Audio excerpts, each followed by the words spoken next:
the moment I walked into my own wedding reception and saw where they had put my parents, I knew something was deeply wrong. Not wrong like a mix-up, wrong like a decision. They were shoved against the service doors near the kitchen, the kind of spot you'd put a folding table at a garage sale. Every time the door swung open, a server would rush past carrying trays of food meant for everyone else. My dad sat perfectly straight in his suit, the way he always does when he's trying to be strong in an uncomfortable situation. My mum kept smoothing the edge of the tablecloth over and over, the nervous habit she has when she doesn't want to let on that something's hurting her. I want you to hold that image for a second, because this story isn't really about a seating chart. It's about what people believe you deserve and what happens when someone finally says enough. Our wedding reception was held at the Grand Willow Ballroom in downtown Chicago. Beautiful venue, soaring ceilings, crystal chandeliers, white orchids everywhere. My fiancé Ethan had asked his parents to handle the seating arrangement because, in his words, they had more experience organizing formal events.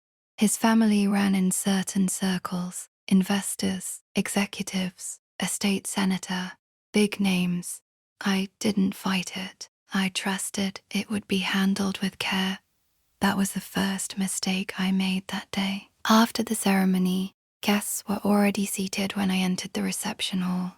The front of the room glowed, soft lighting over a long-haired table where Ethan's parents sat flanked by business partners and people in tailored suits. His extended family filled the surrounding tables, his college friends, even co-workers I had never personally met, sat closer to us than my own mother and father. And my parents, they were at a small round table pressed against the kitchen service entrance. 4 chairs, my parents, my younger brother Tyler, and 1 empty seat. It wasn't accidental placement. It was an assignment. I found the seating chart display near the entrance, one of those decorative mirrors with names written in gold marker. My name was listed at the head table. Everyone from Ethan's world was up front. I stood there processing it, and then I went to find Carol, my mother-in-law. She was near the bar talking to a woman in a red dress. I asked her, calmly, why my parents had been seated near the kitchen. She didn't whisper. She didn't pull me aside. She said it loudly enough for the woman beside her to freeze mid-sip. We didn't want them embarrassing the important guests. I asked what she meant by that. She clarified. She said my parents were sweet, but not the type they wanted at the center of attention tonight. They had investors present. She said it the way people say things when they've never once had to question whether they belong in a room. I looked across the hall at Ethan. He had clearly heard at least part of the exchange. He was watching us. I walked straight to him and repeated exactly what his mother had just said. He looked at me and shrugged. He said, "Let it go, Annabelle. It's just seating. Just seating." I thought about my dad working double shifts at the auto shop for years so I could graduate without student debt. I thought about my mum sitting up late with English language broadcasts playing on the television because she was determined to learn the language well enough to help me with homework. I thought about both of them, insisting on contributing to the cost of this wedding because they wanted to be part of it, genuinely part of it, not an afterthought parked near the dishwashers. I didn't cry. I didn't argue. I looked around the room full of important guests, and then I turned and walked toward the DJ booth. The DJ's name was Marcus. He looked mildly confused when I tapped the microphone and asked him to lower the music. The room quieted in stages, conversations fading, forks pausing, heads turning. I could feel Ethan watching from the head table. I smiled at the room and said, "Thank you all for being here tonight. It means so much to have such an incredible group of people, family, friends, business partners, investors." I let that word sit there for a moment. Then I said, "Before we continue dinner, I want to recognize the two people who made this entire day possible for me." And I walked away from the DJ booth toward the back of the room. People assumed it was part of the program. Some turned in their chairs to follow where I was going. I stopped beside the kitchen doors. My mom looked up at me like she thought I needed something. I said, "I want everyone to meet the two most important guests in this room, my parents, Daniel and Rosa Martinez." Polite applause started. I didn't stop there. I told the room my father worked 16-hour days for most of my childhood. I told them my mother learned English by watching the late-night news so she could sit beside me at the kitchen table and help me study. I told them both had taught me that respect isn't earned through wealth. It's given freely or it means nothing. The applause grew, not polite anymore, real. Then I pulled 2 empty chairs from a nearby table and placed them beside my parents. I looked over at one of the center tables, a group of Ethan's co-workers I barely knew, and I asked as kindly as I could if they'd be willing to switch spots with my parents. A moment of silence. Then a man named Brent stood up immediately. He said, "Of course." He grabbed his drink and jacket. His wife followed without hesitation. The whole table relocated within a minute. My parents tried to protest softly. I told them it was already done. Servers rushed to adjust place settings, and just like that, Daniel and Rosa Martinez were seated in the center of the room, directly in view of the head table, right where they should have been from the start. I thanked everyone for being flexible and said, "Tonight is about celebrating love and honoring the people who shaped us." The music came back on, but the room had shifted, not just physically. Something in the air had changed. I thought maybe that would be the end of it. I should have known better. When it came time for speeches, the best man went first, then my maid of honor. Both were lovely, a typical mix of embarrassing stories and heartfelt wishes. Then Carol stood up. She didn't wait to be called. She walked to the DJ booth and took the microphone from Marcus like it had always been hers. She opened by praising Ethan, his achievements, his ambition, his bright future. Then she said something that changed the temperature of the entire room. She said, "Tonight is not just about love. It is about building alliances, strong families coming together." I felt Ethan go still beside me. Carol continued. She spoke about how, when you marry into a family, you also marry into their reputation, their standing, their influence.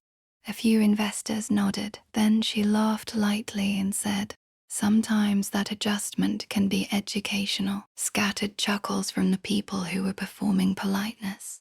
Then she looked directly at my parents' table. She said, "We all come from different backgrounds, some from generations of leadership, some from more humble beginnings." She never said anything explicit.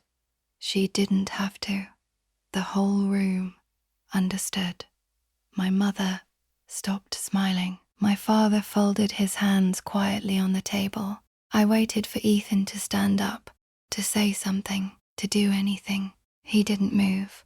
Carol ended her speech by expressing her trust that Ethan would always make decisions that elevate the family. That word, elevate. The applause that followed was thin and brittle. And then something Carol absolutely did not plan for happened. One of the investors, a man named Richard Hale, who owned a regional manufacturing company and was central to the funding deal Ethan's father had been building toward, stood up from his table. He didn't go to the microphone.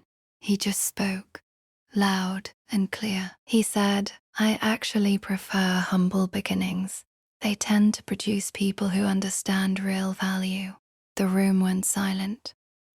Then Richard turned toward my parents and said, "Sir, I heard you restore classic cars. I have a 1967 Mustang that's been waiting for the right person. Maybe we should talk."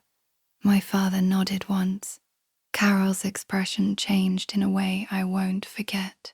The rest of the reception continued, but the gravity had shifted. Guests who had been orbiting Carol and her husband started drifting toward the center tables, toward my parents. My dad was in the middle of explaining the process of restoring a vintage engine to one of the executives. My mom was describing how she built her department from a single checkout lane to managing an entire store. They weren't embarrassing anyone. They were the most interesting people there. I thought maybe that was the end of it.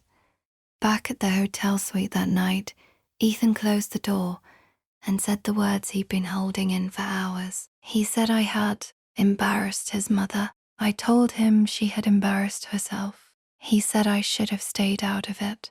I asked him one question. If this is how your family treats mine on our wedding day, what happens next year? What happens when we have children? He didn't answer. He said we'd discuss it after the honeymoon, but around midnight, his phone started buzzing. Once, twice. A third time, he answered the fourth call. It was his father. I could only catch pieces. What do you mean? He left early, you wouldn't pull funding over a speech. Then Ethan sat up slowly and said, You're serious. Richard Hale had left the reception early. Before leaving, he'd pulled Ethan's father aside and asked him a direct question. Do you agree with what was said tonight? When his father tried to brush it off, Richard asked a simpler one. If this is how your family speaks about people at a wedding, how do you speak about your employees? By the time we were arguing in that hotel room, Richard had already emailed his legal team to pause the investment deal scheduled for the following week. It wasn't a side project. Without that deal, Ethan's father's company was going to be in serious trouble. Ethan said, This happened because you made a scene. I asked how. I hadn't insulted anyone. I hadn't attacked anyone. I had moved my parents to a better seat and told the room how much I loved them. He had no answer. He just stared at the wall. The next morning unfolded fast.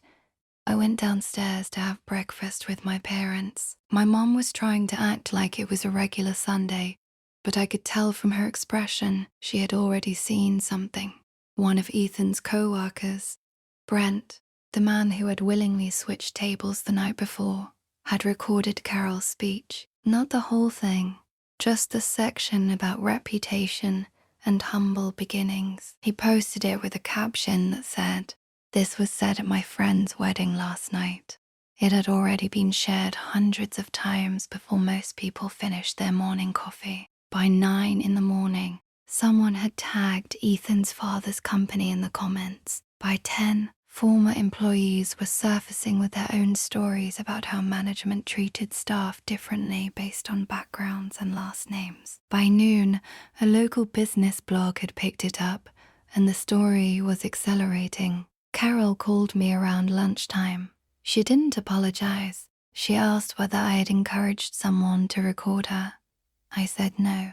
She said this was my fault. I told her she had chosen the words. She hung up. I told him it sounded precisely the way she meant it. He said I was letting pride destroy his family's business. I looked at him and realized we were no longer talking about a seating chart, a speech, or even a wedding. We were talking about who each of us was willing to protect and what kind of silence we were each willing to maintain to keep peace. I drove to my parents' house that afternoon. My mom had already arranged the leftover wedding flowers in a vase on the dining table. My dad asked if I was okay before I even sat down. I told them everything, the investor calls, the social media posts, Ethan's request. My mom said quietly, Maybe we should have just stayed at the back table. That sentence cracked something open in me. I told her, No, you should have been at the front from the beginning. While we were sitting there, Brent called. An hour later, he was in my parents' living room. He told us he was the one who had posted the video. Not to create chaos, but because he had watched things at that company bother him for years, promotions handed past people who deserved them. comments made in meetings, clients handled differently based on their surnames. Carol's speech had been the confirmation of something he'd long suspected. He also told me something I hadn't known. Richard hadn't just paused the investment. He had requested a full internal audit of Ethan's father's company as a condition for reconsidering, and he had asked Brent to provide documentation.